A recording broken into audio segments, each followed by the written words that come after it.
think I've been uncomfortable for a very long time. We know. I've been thinking, ever since I was born, that I don't belong in this body. Oh, my God. It's all right.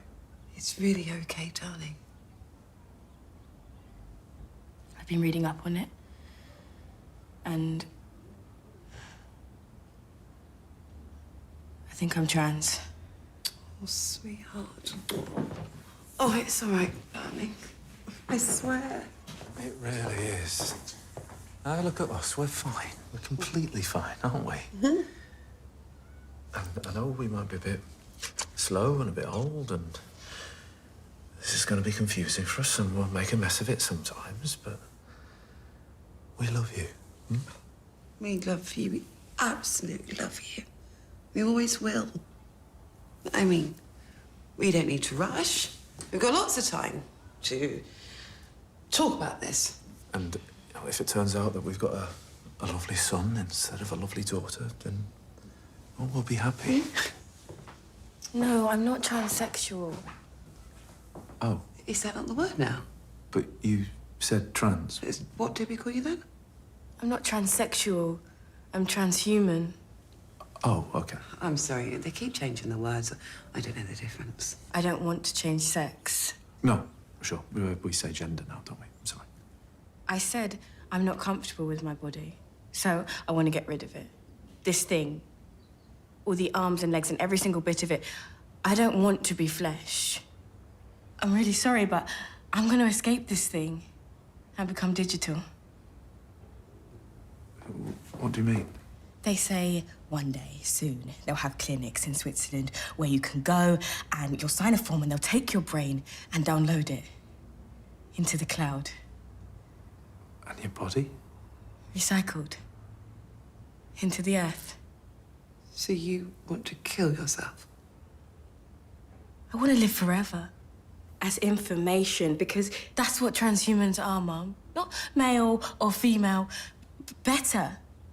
Where I'm going, there's no life or death, there's only data. I will be data. Now, in the past, many tyrants and governments wanted to do it, but nobody understood biology well enough. And nobody had enough computing power and data to hack millions of people. Neither the Gestapo nor the KGB could do it. But soon, at least some corporations and governments will be able to systematically hack all the people. We humans should get used to the idea that we are no longer mysterious souls. We are now hackable animals. Data might enable human elites to do something even more radical than just build digital dictatorships. By hacking organisms, elites may gain the power to re-engineer the future of life itself. Because once you can hack something, you can usually also engineer it. And if indeed we succeed in hacking and engineering life, this will be not just the greatest revolution in the history of humanity. This will be the greatest revolution in biology since the very beginning of life 4 billion years ago. Science is replacing evolution by natural selection with evolution by intelligent design. Not the intelligent design of some god above the clouds, but our intelligent design and the intelligent design of our clouds, the IBM cloud, the Microsoft cloud. These are the new driving forces of evolution. So does the data about my DNA, my brain, my body, my life, does it belong to me or to some corporation or to the government or perhaps to the human collective? Humans are now hackable animals. You know, the whole idea that humans have, you know, they have this soul or spirit and they have free will and nobody knows what's happening inside me. So whatever I choose, whether in the election or whether in the supermarket this is my free will, that's over. Free will, that's over. That's over. Over. Today, we have the technology to hack human beings on a massive scale. Yeah, I mean, everything is being digitalized, everything is being monitored. In this time of crisis, you have to follow science. It's often said that you should never allow a good crisis to go to waste, because a crisis is an opportunity to also do good reforms that in normal times people will never agree to. But in a crisis, you see, we have no chance. Surveillance, people could look back in 100 years and identify the coronavirus epidemic as the moment when a new regime of surveillance took over, especially surveillance under the skin, which I think is maybe the most important development of the 21st century, is this ability to hack human beings, to go under the skin, collect biometric data, analyze it, and understand people better than they understand themselves. This, I believe, is maybe the most important event of the 21st century. One of the features of this fourth industrial revolution is that it doesn't change what we are doing, but it changes us. The difference of this fourth industrial revolution is it doesn't change what you are doing. It changes you. If you take genetic editing, right. Just as an example, it's you who are changed. Yeah. And of course, this has a big impact on your identity. Yeah. And offers certain kinds of possibilities that have to be careful about. You know, when you began to do that kind of gene editing, some people worry that you are changing what it means to be human. That's the problem. Of course, the new industrial revolution offers us many opportunities, but it raises manifold questions on the ethical, but even legal implications. And we have to be prepared for it, and that's what we want to do in Davos next year. Talk about technology and how the ways it can be deployed, you know, that contribute to growth rather than exacerbate unemployment. How will that implement itself? It's a big question mark, because there is a fear that technology, robots, just to take one you gain productivity from machines. Exactly, and it replaces maybe the workforce or jobs faster than we can replace them with new jobs. Not everybody can be a robot polisher and so on, so there will be new jobs.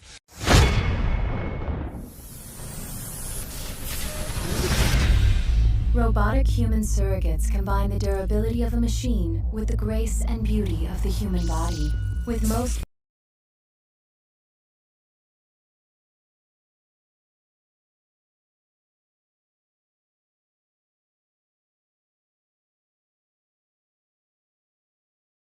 people living their lives through their surrogate selves, our world has become a safer place.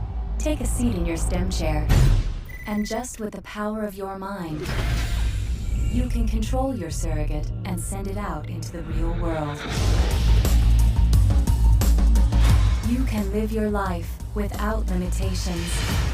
You see what they see, feel what they feel, and become anyone you want to be from the comfort and safety of your own home.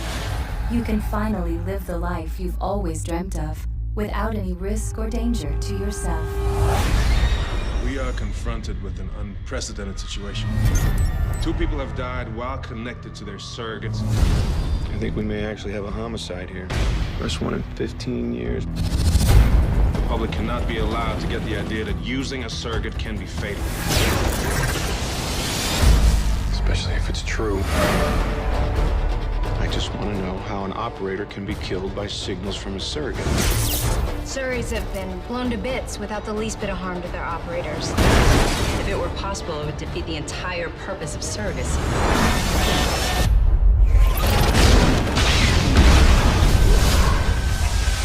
Oh my God, Tom? You're lucky to be alive. Good thing you're unplugged. How long is it since you've been out without a surrogate? Can't even remember. It's different when you actually feel the pain.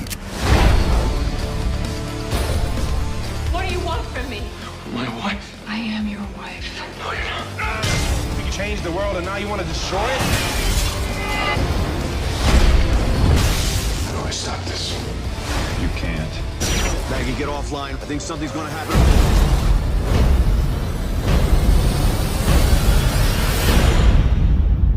What happens now?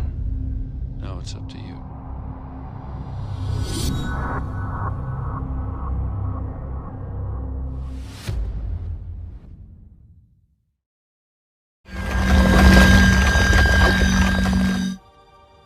Captain Rogers, I know you believe what you're doing is right. But for the collective good, you must surrender now.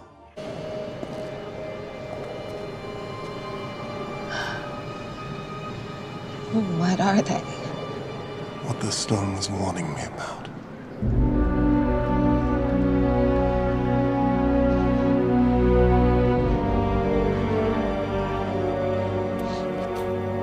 I have to go. No, vision. Vision, if that's true, then maybe going is...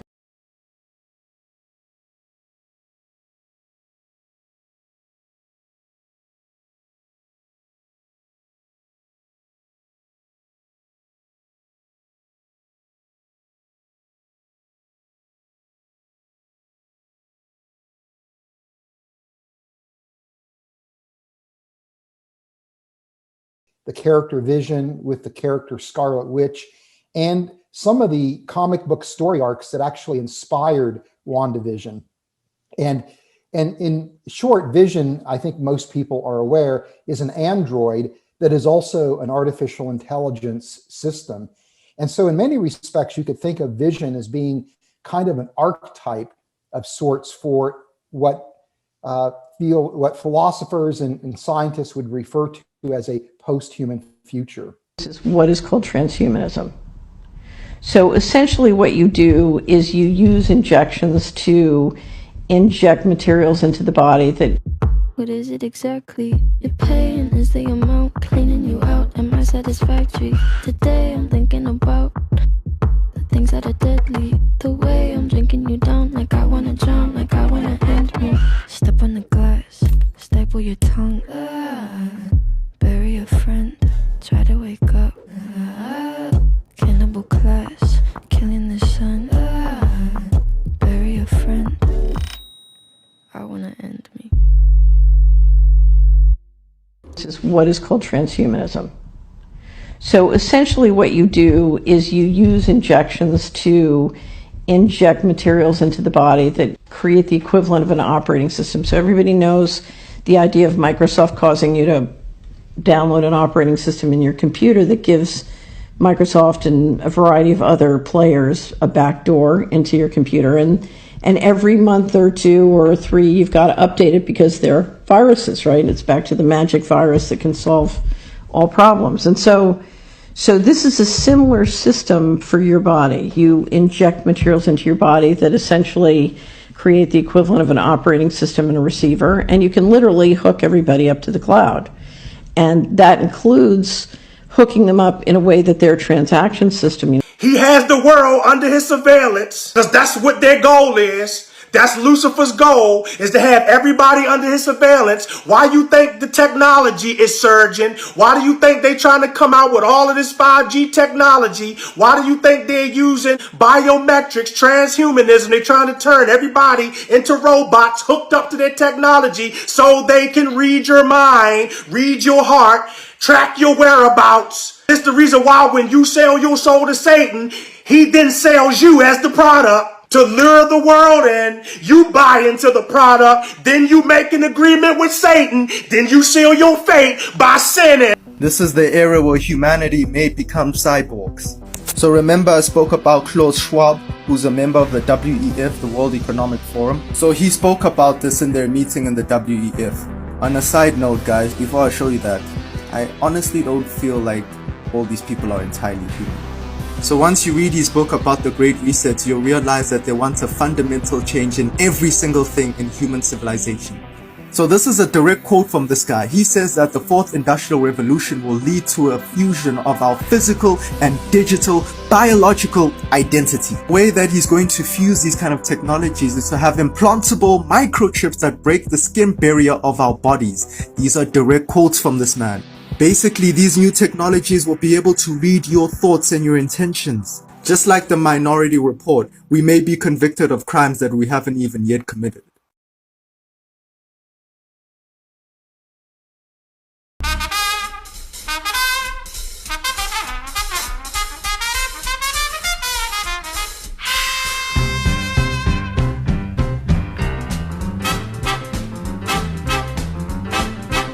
He was a famous trumpet man from out Chicago way. He had a boogie style that no one else could play. He was the top man at his craft. But then his number came up and he was gone with the draft. He's in the army now, a blowing reveille. He's the boogie woogie bugle boy of Company B. They made him blow a bugle for his Uncle Sam.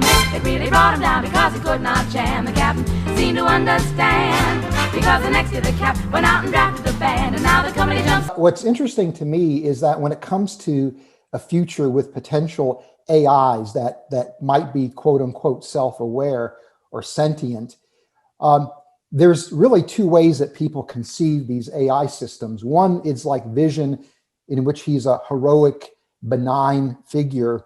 And the other is like an Ultron, where it's an AI system that could actually harm us as human beings. And in fact, there's a number of scholars like Elon Musk who are concerned that these AI systems actually could rule over us eventually. If they surpass our capabilities, they could rule over us, being kind of like overlords, or even drive humanity to extinction.